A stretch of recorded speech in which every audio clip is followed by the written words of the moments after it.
apakah karamah yang paling besar?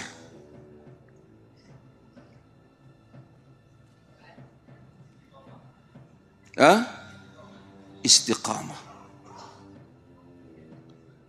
A'zamul karamah al-istiqamah.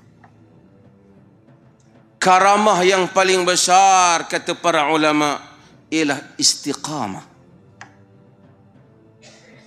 Untuk kita istiqamah di atas jalan agama. Orang yang menyebut Rabbunallah thumma istaqamu tatanazzalu alaihimul malaika. Menyebut Tuhan kami Allah dan istiqamah di atas jalan itu. Istiqamah ini tak dapat dibuat melainkan orang yang Allah tabalkan dia sebagai wali.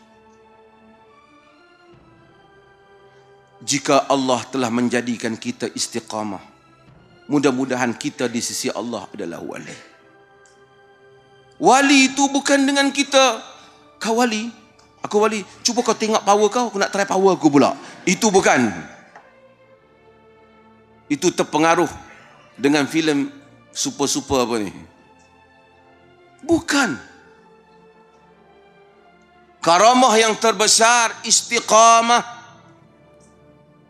Apabila yang ada ini, saya dan tuan-tuan dapat mempertahankan apa yang kita pegang dari kebenaran, sekalipun dipukul badai, sekalipun ditohmah, sekalipun dicerca, sekalipun berat ujiannya, kita tidak berlepas daripada apa yang kita yakin ia daripada Allah dan Rasul. Pegangan yang dikendaki oleh ajaran Allah dan kitab-kitab Allah dan sunnah Rasulullah sehingga akhir hayat. Itulah karamah yang terbesar. Ketika batu diletakkan di atas dada Bilal, dia sakit, dia penat dia, tapi dia karamah, dia wali. Kenapa? Dia tidak berganjak. Agama, tuan-tuan, kalau tuan-tuan beragama hanya kepentingan, na'udzubillah, seminggu mungkin orang berlakon boleh, depan orang mungkin boleh 3-4 tahun, tapi kalau ia tidak hadir daripada jiwa yang jujur, manusia akan berubah. Sebab itu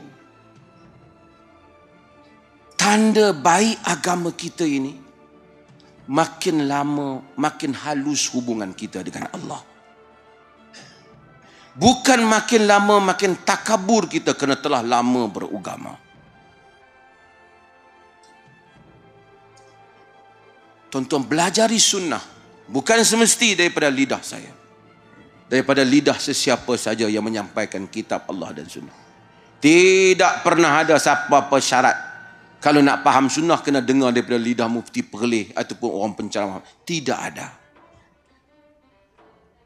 Sunnah ialah sunnah Rasulullah SAW.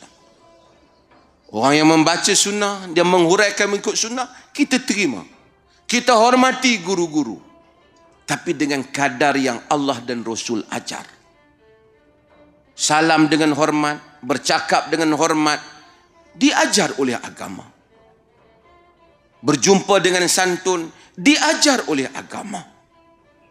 Tetapi kita tidak ada fanatik. Apa beza fanatik dengan sayang? Sayang, kita sayang, anak kita sayang, guru kita sayang. Kita berikan kelebihan, tapi kita tak ada dalam diri kita, kalau dia salah pun, dia sebenarnya tak salah. Mungkin kita keliru. Kita akan tanya, Tuan, Syekh, Ustaz, kenapa buat yang ini? Dan dia kena bagi tahu, kerana di dalam hadis Nabi begini, dibenarkan. Kerana hal ini tak dilarang oleh agama. Dia tak boleh kata, makam saya tak sama dengan makam awak. Dia tak boleh kata. Kerana syariat sama.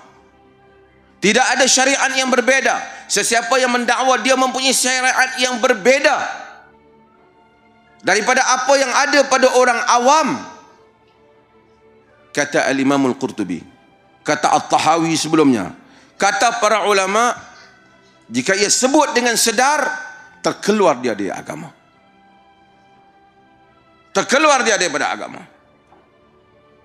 Saya tak suruh tuan-tuan balik pergi kata murtad, tapi di sisi Allah ia murtad, kerana dia menganggap bahawa Islam tidak merangkuminya, sedangkan Allah telah menghantar nabinya bagi setiap individu yang ada.